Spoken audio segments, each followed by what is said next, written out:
13 ویتامین ضروری بدن. 1 ویتامین آ.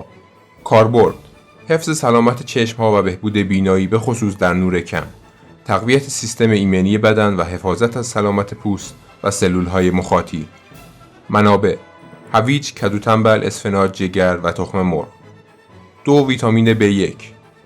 کاربرد: بهبود عملکرد سیستم عصبی و کمک به متابولیسم کربوهیدرات‌ها و تولید انرژی.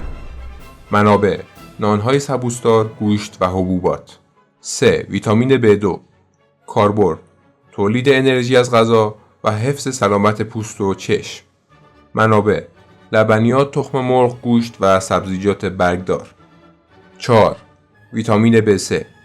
کاربرد: تولید انرژی و بهبود عملکرد سیستم گوارش، کاهش سطح کلسترول خون. منابع: گوشت، ماهی، حبوبات و غلات. 5 ویتامین B5. کاربرد: کمک به تولید هورمون‌ها و انتقال چربی‌ها در بدن، حمایت از سیستم ایمنی. منابع: مرغ، تخم مرغ، حبوبات و غلات کامل. 6 ویتامین B6. کاربرد: کمک به تولید هموگلوبین، تنظیم سطح قند خون و تقویت عملکرد عصبی. منابع: مرغ، ماهی، سیب زمینی و مرغ. 7 ویتامین B7. کاربرد: کمک به سلامت پوست، مو و ناخن، شرکت در متابولیسم کربوهیدرات‌ها و چربی‌ها. منابع: تخم مرغ، مغزها و غلات کامل. 8 ویتامین B9. کاربرد: تولید و نگهداری سلول‌های جدید و همچنین اهمیت برای سلامت جنین در دوران بارداری. منابع: سبزیجات برگدار، حبوبات، مرکبات. 9 ویتامین B12.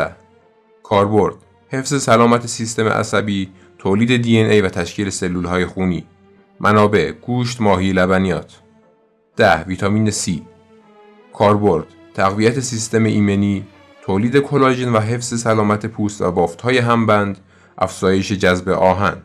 منابع: مرکبات فلفل دلمه‌ای، توت فرنگی، کلم بروکلی.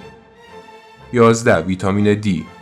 کاربرد: کمک به جذب کلسیم، فسفر و حفظ سلامت استخوان‌ها و دندان‌ها. منابع: نور خورشید، ماهی، تخم مرغ، لبنیات غنی شده. 12 ویتامین E. کاربرد: حفاظت از سلول‌ها در برابر آسیب، بهبود سلامت پوست و چشم.